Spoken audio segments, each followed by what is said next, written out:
Now we're talking. This is what I love about makeup. One day you're reviewing the texture and tone palettes from Natasha Denona, which are very basic. And the next day, here we are with the ISAMAYA Core Palette 1.0. I am so excited that she decided to re-engineer and re-release these industrial palettes. I was really disappointed that I did not get this particular palette when it initially released. So today I'm going to give you the details about this updated release. We're going to do a couple of eye looks. I have some other new products here that we're going to try together, including the new Dior On Stage lipstick and the Ilia lip sketch crayon. And we are going to top things off with Danessa Myricks new setting spray, which will be my only powder today. So I hope all of this sounds good, and if it does, let's get into some fun eyeshadow. All right, guys, let me give you some details about this ISAMAYA Core 1.0 eyeshadow palette before we get into swatches and building some looks. So first of all, this retails for $110. That's a pretty expensive eyeshadow palette, okay? I mean, I don't care, what your brand is. That's a lot of money. The packaging is obviously stunning, although it's going to be an absolute mess. I mean, just from sitting here sort of preparing to start filming, I mean, it had fingerprints all over it. So let's talk about the shape. I mean, yes, I think this looks really, really cool. I love that it's different, but it is true that something like this is hard to store. I have some other eyeshadow palettes that sort of fall into this category of being oddly shaped, and it does mean it's going to take up more space because, it's not going to fit neatly with other square or rectangular palettes. But I'm willing to overlook it, guys, because I think this is so cool, and I'm just that excited about this palette. So she said that this is a reimagining of the boundary-pushing Industrial 1.0, combining iconic cult shades with 4 new pigments, offering bold metallics, rich mattes, and multi-dimensional finishes designed for maximum creativity with upgraded high-performance formulas. And that's great news because I think that some people had an issue with the formula for some of the shades in the original palette. Before we get into swatches, I wanted to run through a couple FAQs that she offered on her site, which I thought was really, really helpful. Is Core 1.0 the same as the original Industrial 1.0 palette? Not exactly. Core 1.0 builds on Industrial 1.0 with 4 new shades alongside cult favorites, perfected in upgraded formulas for elevated performance. Another question here that she wanted to be prepared for is whether or not you're getting less product in this new layout. Each pan contains the same amount of pigment. The kidney design uses pans of different depths. So while the surface area may look different, every shade is equal in weight. And then finally, can I use the shades wet as well as dry? Yes, Core 1.0 pigments can be used dry for soft, diffused effects or with a damp brush for intensified color payoff and liner-like precision.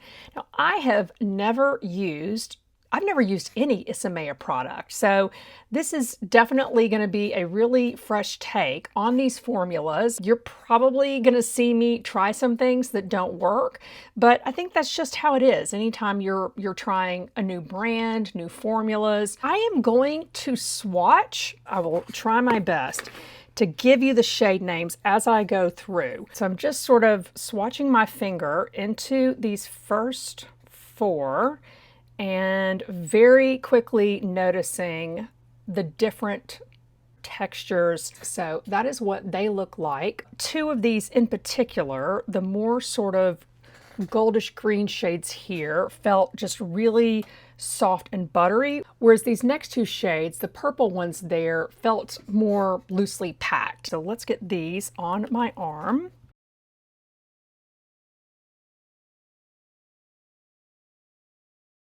So there are the first four shades. We have from this direction, Heat, Suspension, Fuel, and Fume. Let me grab the next four. Here are the next four.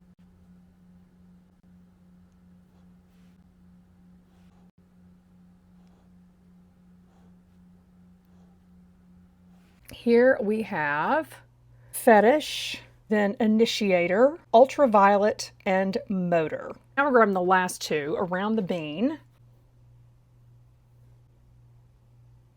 Those last two shades are Flesh and Grip. Oh wait, we have the ones in the middle. Okay. There's what those look like.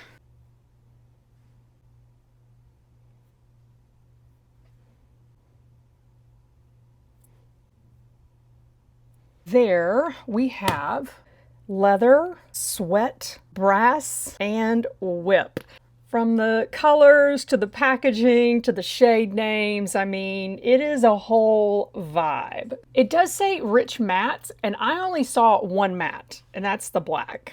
That's gonna make look building a little bit interesting, I guess. So let's get into building some eye looks. I am gonna be a purist today and not dip into any other palettes for a transition shade, which is probably a huge mistake, but that's how we're gonna roll with it today. I've been sort of looking at my arm. You know, usually when I'm getting ready to start building looks, I'll take my swatches off, but I need the cheat sheet today. What I'm gonna do is 1, 2, 3, 4. I am gonna grab this shade here and test that as a transition shade. I have a Shoto 03. Okay. And maybe none of these shades are even meant to be used this way. It probably would have been wise for me to maybe look at, you know, some other looks for inspiration, but who's got time for that? That really barely shows up at all. Let's go a little bit deeper. Let's pick up this shade here. So I'm really kind of swirling in there, and that's what that looks like. Oh my God.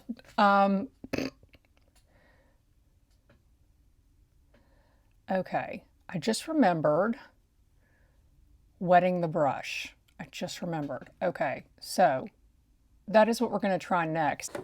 I'm actually going to grab my MAC Fix Plus. This is the setting spray that I typically use with eyeshadow when I want to wet the brush.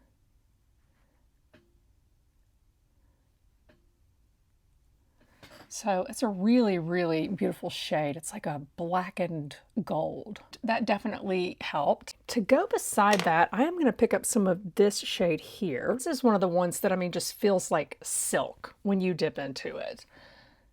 I'm going to pat that across the lid. This reminds me a lot of a shade that's in one of the motherships from Pat McGrath Labs. I would not say that blended together all that great. Let me grab my brush here.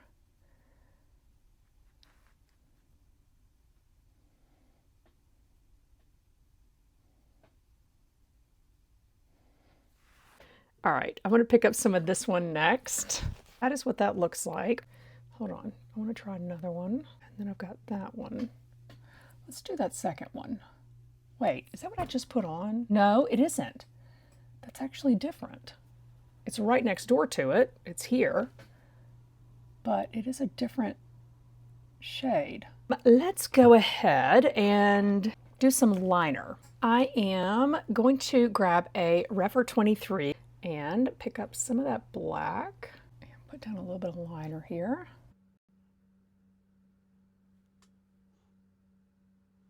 Something else that would probably work well with some of these shimmers that don't have a lot of base is kind of like what I did with my Natasha Denona palette. I think when I was working with the Dramatic palette, which is to lay down a black first and then try laying some of these other shades on top of the black, because that can really sort of punch things up. Just to finish off this eye, I am going to grab a little bit of the shade called Flesh. I'm going to pop some of that just right in the inner corner.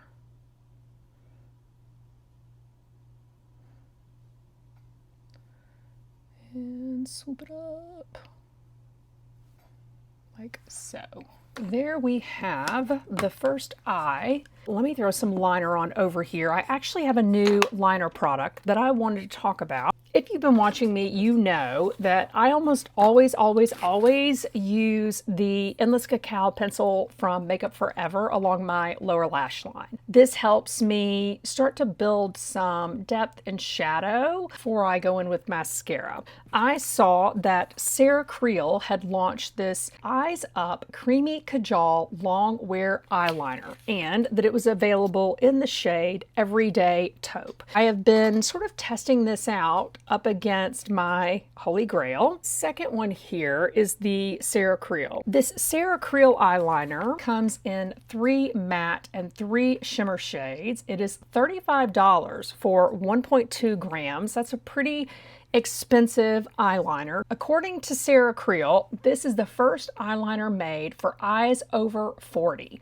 It flexes with skin, is transfer proof, and stays put all day. I am going to go and put some of this along the lower lash line just so I can determine if this is the eye shape that I want. So you can see how much of that, hopefully you can see, how much of that went on so easily. Sometimes with the Makeup Forever, I almost feel like I need to sort of warm it up a little bit. It's not quite as creamy as this is. Let's go ahead and build the other look, and then I'll decide if there are any finishing touches I want to do before we move on to the rest of our products, because we do have other products to talk about today.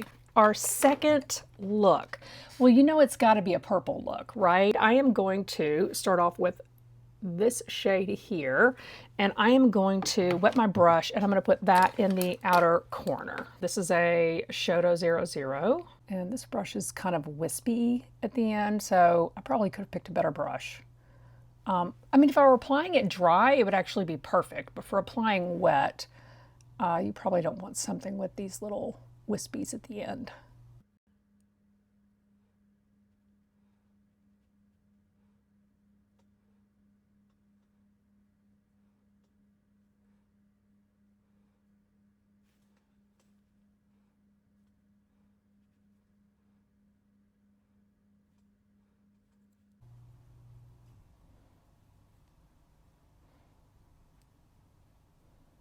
Because my eyes are a little bit hooded, I'm trying to just sort of relax my eyes, look straight ahead, and then brush up a little bit of that shadow on the part of my crease that's visible when my eyes are relaxed and just sort of natural. So that is what I was doing there. I think that shade looks really pretty buffed out.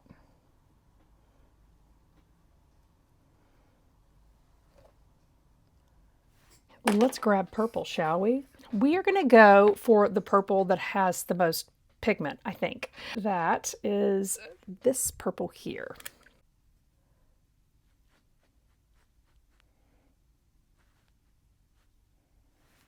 And that is a pretty bold purple.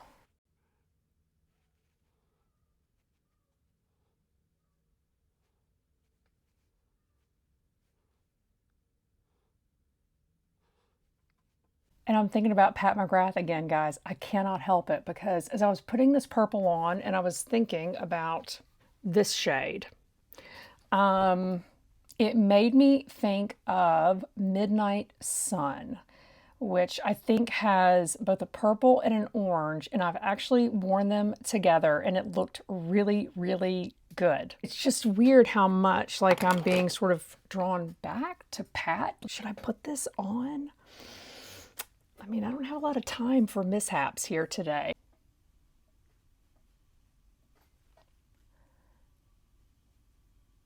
When you put this sort of rusty orange shade over purple, it goes pink, which I think is really cool. You know, this is why you got to take risks. I mean, granted, you have to be in a space and time to play, right? Not when you're like rushing off to go to work for the day, but definitely a palette like this is for playing. I think for the inner corner, I am going to go with this shade here.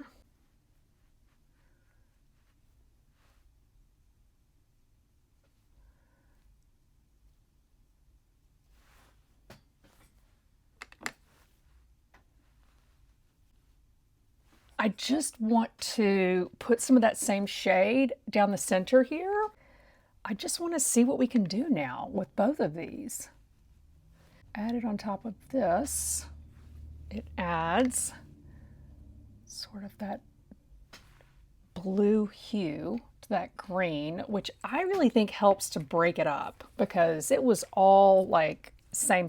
It's got a little bit more sort of visual interest there. Something else has to happen over here. Guys, I don't know what it is yet, but I kind of feel like we need to go much deeper in the outer corner. I am going to grab some of that black matte. I'm just going to use this same Shoto brush.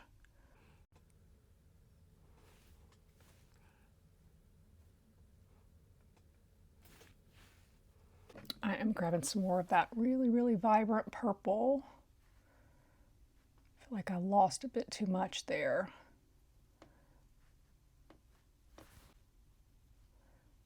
I am going to try to just buff out a little bit more around the edges here.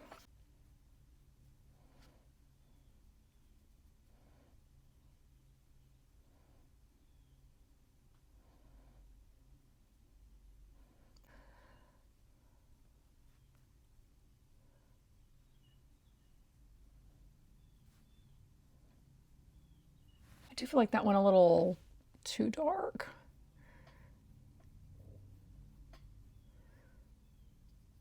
So I'm just sort of toning that down a little bit here.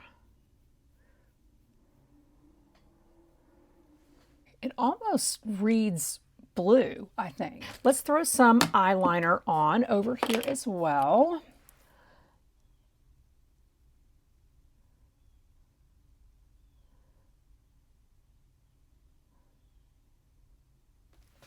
Let's go ahead and take some of that matte black.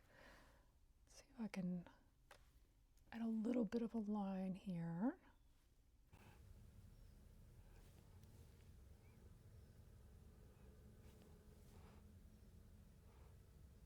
So there are those two. I am going to do some cleanup and do mascara off camera. I will be right back.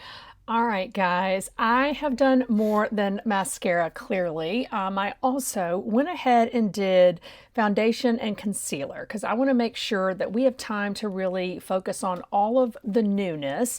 So just quickly, let me tell you what I applied. I used the Kosas Soul Gazer mascara on the top lashes. I've absolutely been loving this mascara and would recommend it 110%.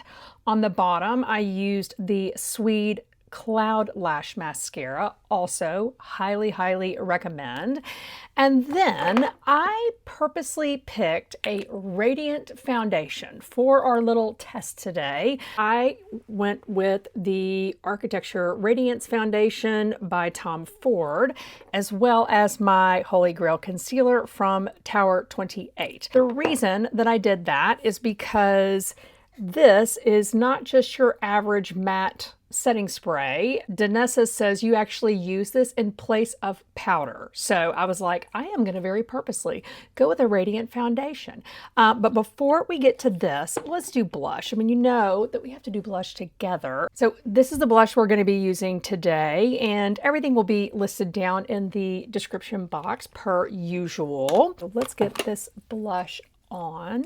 Breaking the cardinal rule, applying directly to my cheeks. This blush is very forgiving. Let me get my hair out of the way. I'm doing the air dry today of my hair. I've been trying to do that more and more just to take better care of my hair. Okay, so see, nothing to be scared of. I think this is the shade Rosewood.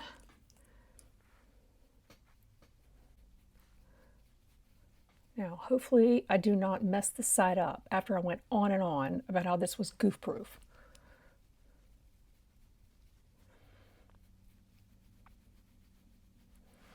Okay, I definitely went a little heavier over here, but I am using all cream products. So I am going to grab my concealer brush and just sort of prime that brush with the concealer and just work to sort of pull that back a little bit.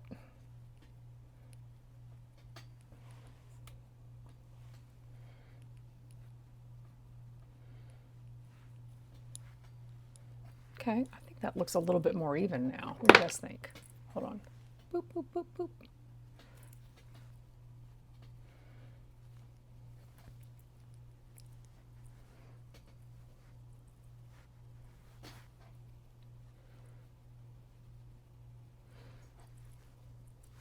Okay, I think that's even. And now we are going to get into the details on this setting spray. So this is the Danessa Myricks Beauty Mini Yummy Skin Liquid Blurring Balm Mattifying Setting Spray. I got the mini as I'm testing so many setting sprays. I'm really sort of working towards, at the end of the year, being able to give you a really good compare and contrast against the mini setting sprays that hit the market this year. This is $23, and according to Danessa, this is the first setting spray that you use like a powder. Let me give you the instructions on this because she is very specific and I appreciate the help. Step 1, shake well. Step 2, spray 8 to 10 inches from the face in an X, in a T, in an O motion. Let dry 2 to 3 minutes. And then it says, I'm a powder, treat me like one. Gently press using a sponge, puff, or brush. I would never put powder on top of my eyeshadow or my mascara. So I have grabbed a scientific protective device to cover my eye makeup for this portion of the video. Now granted, I'm probably covering some areas that are important for setting spray because these glasses are huge and I love these sunglasses, but I am not worried about them being messed up because these I bought on a cruise, which means that far worse things have come into contact with these sunglasses than setting spray and survived. Let me get it going. Okay. I feel like it has a little bit of a scent. Start your engines. X, O, T. I feel like I didn't get it everywhere. Can see powder film on my glasses. And of course, the area I'm missing here is an area where I actually need powder, but hey. Look, I had to go and do the eyes first. I had to. Oh God, look, I mean, juicy and not in a way that I like. While that's drying, 2 to 3 minutes, we are going to go and do lips. Let me get my glasses back on so I can tell you about all the goodies. First up, we have the Ilia Lip Sketch Hydrating Lipstick and Lip Liner Crayon. That is what that looks like. Wooden pencil here. There are 15 shades of this lip pencil. I got Deco, which is described as a rose pink. This is one of 3 new shades. And this is described as the creamy comfort of a lipstick with the precision of a lip liner. This weightless crayon glides on smoothly, delivering rich 12-hour color. We are just going to use this as a lip liner today, but I will test it some other time as a full-on lipstick.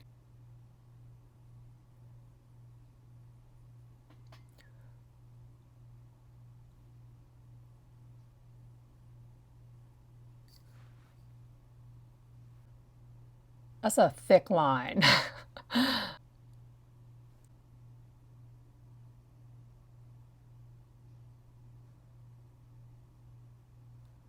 Oh God, I forgot to press in my setting spray. Oh no. Okay, is it still gonna work? Oh my gosh, you guys. Were you screaming at me? You forgot to press it in. Oh. I will tell you this, that helped. Maybe now it'll dry down nicely. Okay, I'm gonna take my hanger Sort of blend that into the lips a little bit.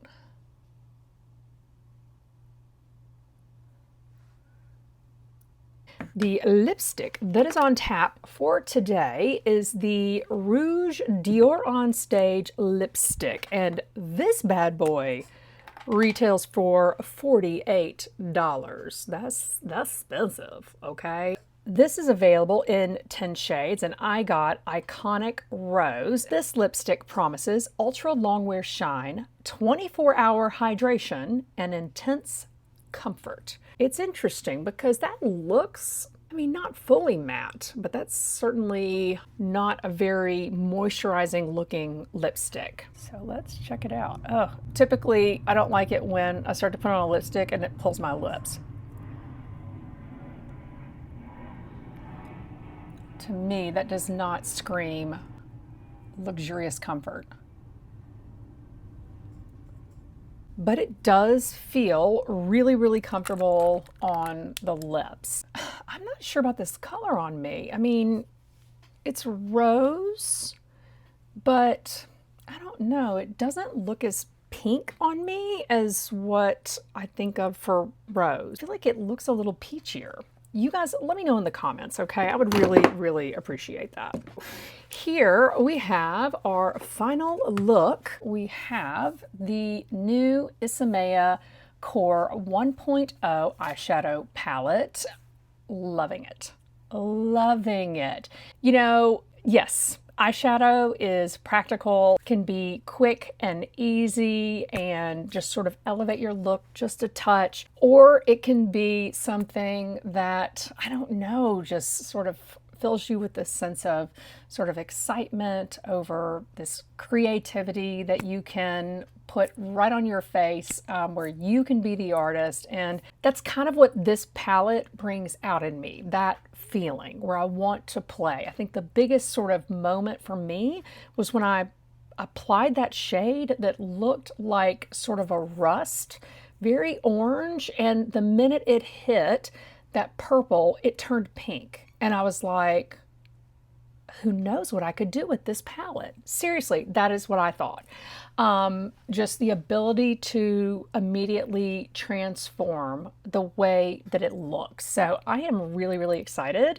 I will keep playing with this. If you want to see me do another video, just, I mean, throwing caution to the wind and playing with this palette more, let me know in the comments. I would be happy to do that. Other new products. We have the Danessa Myricks powder spray. I mean, that's basically what it is. I would say it's dried down now. This is dewier than I like, and I do feel like I lost the impact of my blush. While I'm talking about the lipstick, let's apply more blush, shall we? The lipstick. So I really, really love the feel, honestly, of both of these products. I know I sort of at first for the Dior lipstick was like, oh, that kind of dragged on my lips, that tugged.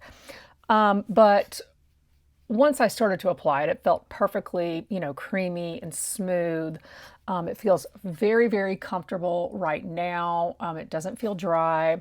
I would say that I'm much more excited about the Ilia lip pencil, lip crayon, and just continuing to play with that and how that could look.